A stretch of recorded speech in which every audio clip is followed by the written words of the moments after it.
दोस्तों, Pushpa the rule के शुरुआती दृश्य में अल्लू अर्जुन उल्टे लटके हुए नजर आते हैं। दोस्तों, इस फिल्म में अल्लू अर्जुन पुष्पा राज के किरदार में है, जो आंध्र प्रदेश का कुख्यात अपराधी है, जो जापानी तस्कर गिरोह से नाता जोड़ने के लिए अपनी मातृभूमि से बहुत दूर आता है। लेकिन धीमी गति के दृश्य और कुछ भारी संवादबाजी के बाद पुष्पा के सीने में गोली मार दी जाती है और फिर उसे चित्तौड़ लाया जाता है, जहाँ उसकी असली कहानी शुरू होती है। उसके बाद जापान का पूरा दृश्य कभी भी उसके सामने नहीं आता और न ही हमें यह पता चलता है कि पुष्पा घायल होने के बावजूद कैसे बच निकला, या लाल चंदन की तस्करी करने वाले गिरोह ने, जिसका अब पुष्पा नेता है, अंतर्राष्ट्रीय जल क्षेत्र का नक्शा कैसे तैयार किया। यानी कि कुल मिलाकर कहा जाए तो पहले जो शानदार दिखने वाले एक्शन सेट आपने देखा था, वह सिर्फ हीरो की सामूहिक एंट्री का बहाना था, क्योंकि यही वो ईंधन है जिस पर पुष्पा द रूल चलती है। और यही वजह है कि इस फिल्म का पहला पार्ट 2021 में दर्शकों के बीच एक गहरी छाप छोड़ी है और अब इसका सीक्वल 3 साल बाद आया है, जो पुष्पा राज की कहानी को आगे ले जाने का वादा करता है। लेकिन इसमें केवल सुपरस्टार अल्लू अर्जुन का जश्न मनाया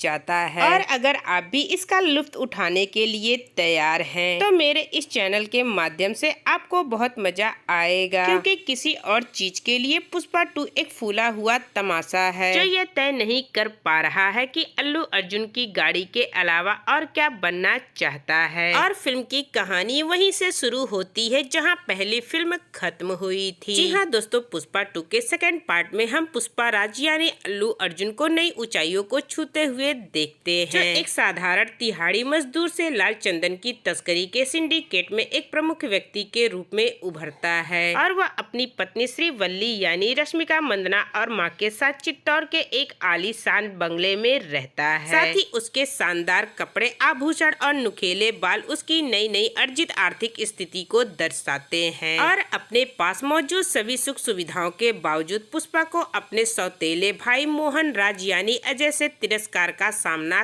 करना पड़ता है, जो पुष्पा को नाजायज संतान बताकर उसका मजाक उड़ाता है। और इन सभी के बीच एक और टिगर पॉइंट पुलिस अधिकारी भंवर सिंह शेखावत यानी कि फहद फासिल है, जो पुष्पा द्वारा उसके अहंकार के ठेस पहुंचाने का बदला लेने के लिए किसी भी हद तक जा सकते हैं। और यहीं से शुरू होती है इन दोनों पुरुषों के बीच बिल्ली और चूहे का खेल। और इन दोनों चूहे बिल्ली का खेल तब तेज हो जाता है जब पुष्पा शेखावत के देश से बाहर लाल चंदन की बड़ी खेप की तस्करी करने से रोकने के लिए बेशर्मी से चुनौती देता है। और इसी बीच पुष्पा अपने विश्वासी सहयोगी MP सिद्धप्पा यानी रमेश राव को मुख्यमंत्री बनाने का फैसला करता है, क्योंकि वर्तमान मुख्यमंत्री पुष्पा के साथ तस्वीर खिंचवाने से इनकार कर देता है। और ये बात पुष्पा राज यानी पुष्पा भाव को बुरी लगती है, क्योंकि पुष्पा की पत्नी यानी श्रीवल्ली की चाह रहती है कि मुख्यमंत्री और पुष्पा का एक साथ फोटो हो। लेकिन मुख्यमंत्री के मना करने पर पुष्पा राज SP सिद्धप्पा को मुख्यमंत्री बनाने की प्लानिंग करता है और इसके बाद शुरू होती है इस फिल्म की असली कहानी। जी हाँ दोस्तों, इस फिल्म के निर्देशक शिव कुमार ने इस एक्शन, फिक्शन और पारिवारिक ड्रामा मल्टी जॉनर तत्वों को एक साथ मिलाया है, जो मूल रूप से स्टेरॉयड पर कभी खुशी कभी गम जैसा लगता है। और ये सब AAT की स्टार छवि को ध्यान में रखते हुए बनाया गया है और इसकी बेहतरीन स्टोरी खुद शिव कुमार ने लिखी है। जी हाँ दोस्तों, फिल्म के दृश्य का जंगल उतना ही घना है जहाँ इसे फिल्माया गया था, लेकिन जब आप इसके सतह की नीचे की खुदाई करते हैं तो आप पाते हैं कि ये सब मूलतः बुनियादी और पूर्वानुमानित है, जिसे एक बहुत ही मजेदार पाठ कथा के साथ